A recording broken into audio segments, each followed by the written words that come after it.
మాజీ మంత్రి వైఎస్ఆర్ కాంగ్రెస్ పార్టీ అధికార ప్రతినిధి ఆర్కే రోజా గారికి నోటీసులు ఇచ్చినట్టుగా చూశాం.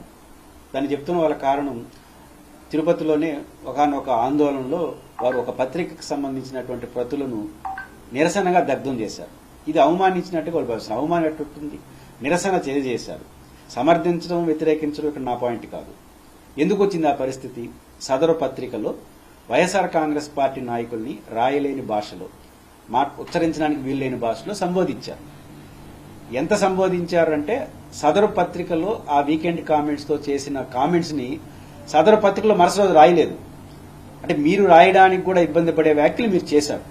మావిగన్ జగన్మోహన్ రెడ్డి గారు ముందుకు తీసుకొచ్చినప్పుడు బుర్రలేని వాళ్ళుగా ఇంకా కొన్ని మహిళల పైన వాళ్ళ కుటుంబ సభ్యులపైన వ్యాఖ్యలు చేసినప్పుడు వారి కోపం రావడం సహజం కదా. ఆ సహజమైన కోపంలో భాగంగా తిరుపతిలోని రాష్ట్ర వ్యాప్తంగా నిరసన తెలియజేశారు. ఆ నిరసన తెలియజేసే క్రమంలో ప్రతులు దగ్ధం చేసి ఉండొచ్చు. ఇక్కడ ప్రతులు దగ్ధం చేయడం కరెక్టా తప్ప అనే పాయింట్ కన్నా ఏ పరిస్థితి వచ్చింది అది దాన్ని అర్థం చేసుకోవాలి. మరి వాళ్ళపైన ఏం కేసు పెట్టారు? కాబట్టి ప్రభుత్వాలు ఆలోచించాల్సింది, ఒకరు అన్యాయంగా ఒక రాజకీయ పార్టీలో ఉన్న లీడర్లని కుటుంబ సభ్యులందరినీ అవహేళన పద్ధతిలో రాసి వీకెండ్ కామెంట్ చేసి ఆ మరుసటి రోజు మీ పత్రికలో కూడా ఆ కామెంట్లు ప్రచురించడానికి వీలు లేకుండా భాష మీరు వాడి దానికి నిరసన తెలియజేయడం మీద మేము కేసులు పెడతాము, 30 యాక్ట్ ఇస్తామంటే అది కరెక్టా?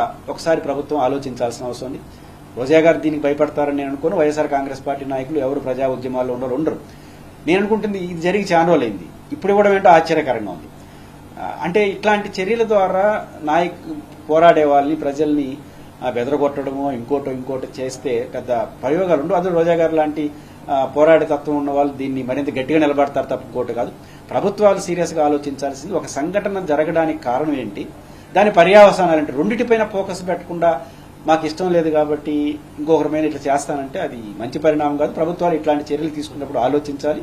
ఖచ్చితంగా వారికి ఇచ్చిన నోటీసుని ఉపసంహరించుకోవడం, ఈ మొత్తం కేసుని ఎందుకు వచ్చిందో అక్కడి నుంచి విచారణ ప్రారంభించండి. ఎందుకు ఈ పరిస్థితి వచ్చిందో విచారణ ప్రారంభించి ఎవరు తప్పు చేస్తే వాళ్ళపైన చర్య తీసుకోండి. ఆ పద్ధతులు లేకుండా మేము నోటీసులు ఇచ్చుకుంటా పోతామంటే మీ ఆనందం తీరుతుంది తప్ప ఎవరు భయపడతారనేది నేను అనుకుంటున్నాను. కృష్ణా నది, తుంగభద్ర నది ఆంధ్రప్రదేశ్కు అత్యంత కీలకమైన నదులు. ఈ నదుల్లో ఆంధ్రప్రదేశ్ వాటాను సంరక్షించుకోవడం, హక్కుల్ని కాపాడుకోవడం ఆంధ్రప్రదేశ్ ప్రభుత్వం యొక్క ప్రధాన బాధ్యత. ముఖ్యంగా గత ప్రభుత్వం జగన్మోహన్ రెడ్డి గారు ముఖ్యమంత్రిగా ఉన్నప్పుడు హక్కుల పరిరక్షణ విషయంలో రాజీ లేని ప్రయత్నం, న్యాయపరమైన పోరాటం, ప్రాజెక్టుల డిజైన్ దానికి అనుగుణంగా చేశారు. దాన్ని కొనసాగించాల్సిన అవసరం మరింత ప్రాధాన్యత సంతరించుకునే పద్ధతిలో పరిణామాలు మనకు కనపడుతున్నాయి. ప్రధానంగా కృష్ణా నదిపై నిర్మించినటువంటి ప్రాజెక్టులు ఏవైతే ఉన్నాయో ఆ ప్రాజెక్టుల్లో ఏపీ హక్కులకు నష్టం కలిగించే విధంగా ప్రధానంగా శ్రీశైలం, నాగార్జున సాగర్, అదే పులిచింతల, జోరాల లాంటి విషయాల్లో తెలంగాణ ప్రభుత్వం వ్యవహరిస్తున్న తీరుపైన ఆనాడు జగన్మోహన్ రెడ్డి గారి ప్రభుత్వం హేతుబద్దమైన ప్రతిపాదనతో ముందుకొచ్చారు. ముఖ్యంగా శ్రీశైలం డ్యాంలో మినిమం వాటర్ లెవెల్ మెయింటైన్ చేయడం ద్వారా మాత్రమే రాయలసీమ, నెల్లూరు, ప్రకాశం జిల్లా నీటి అవసరాలు తీరుతాయి. దానికి గండిగొట్టే పద్ధతిలో తెలంగాణ ప్రభుత్వం 800 అడుగుల ఎత్తులోనే దక్షిణ తెలంగాణ నీళ్లు తీసుకొచ్చే ప్రయత్నం ఇంకోవైపు చేయడం లిఫ్ట్ పేరుతో, అదేవిధంగా నామ్స్ కు భిన్నంగా శ్రీశైలం డ్యామ్ నామ్స్ కు భిన్నంగా ఎడమ కాలువకి నుంచి విద్యుత్ ఉత్పత్తి చేయడం. 854 అడుగులు పైన ఉంటేనే కుడి కాలం నుంచి లిఫ్ట్ చేయాలి, విద్యుత్ ఉత్పత్తి చేయాలి.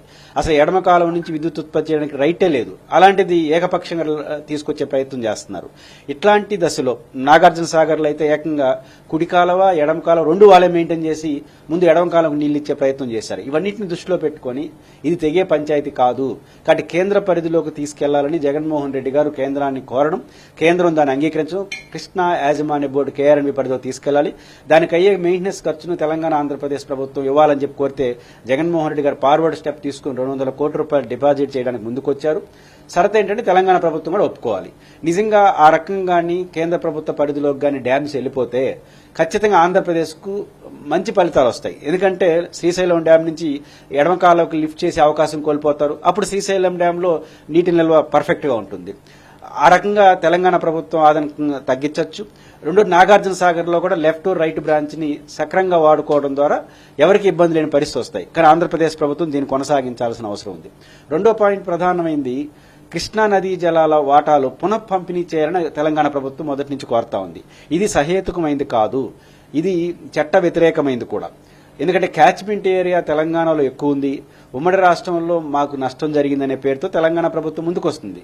512 టీఎంసీలు ఆంధ్రాకు, 299 టీఎంసీలు తెలంగాణకు ఉంది. ఇది తాత్కాలికమని తెలంగాణ ప్రభుత్వం వాదిస్తా ఉంది. శుద్ధ తప్పు. ఎందుకంటే ఇది బచావత్ కేటాయించింది ప్రాజెక్టుల వారీగా, అంతే తప్ప ఇది రాష్ట్ర తెలంగాణ ఆంధ్రప్రదేశ్ ప్రభుత్వం కేటాయించుకునేది కాదు. జగన్మోహన్ రెడ్డి గారు సావధానంగా గతంలోనే ఒక అంశాన్ని రైజ్ చేశారు. క్యాచ్మెంట్ ఏరియాగా నీటి కేటాయింపులు జరగదు. ఎందుకంటే మహారాష్ట్రలో కృష్ణా ఎంత క్యాచ్మెంట్ ఏరియా ఉంది, ఎంత ఎన్ని టీఎంసీలు ఇచ్చారు, కర్ణాటకలో ఎన్ని కిలోమీటర్లు ఉంది, ఎన్ని టీఎంసీలు నీటి ఇచ్చారు. నిజానికి కర్ణాటక తెలంగాణతో పోల్చుకుంటే తక్కువ కిలోమీటర్ల దూరంలో ఉన్న ఆంధ్ర రాష్ట్రానికే ఎక్కువ టీఎంసీలు వచ్చాయి. రీజన్ ఏంటంటే చివరి రాష్ట్రం కాబట్టి, వెనుకబడిన ప్రాంతాలు ఉన్నాయి కాబట్టి. ఇవన్నీ హేతుబద్ధంగా జగన్ గారు ముందుంచి దాన్ని కొనసాగించాల్సిన బాధ్యత ఆంధ్రప్రదేశ్ ప్రభుత్వం మీద ఉంది.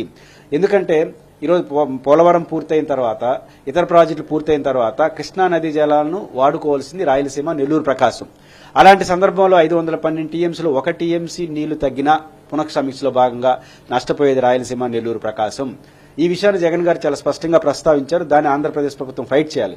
జగన్ గారు కేవలం మాటలే కాదు, గతంలో ఆయన ముఖ్యమంత్రిగా ఉన్నప్పుడు తెలంగాణ ప్రభుత్వం యొక్క ఒత్తిడికి లొగ్గినటువంటి కేంద్ర ప్రభుత్వం రివ్యూకి అంగీకరించింది.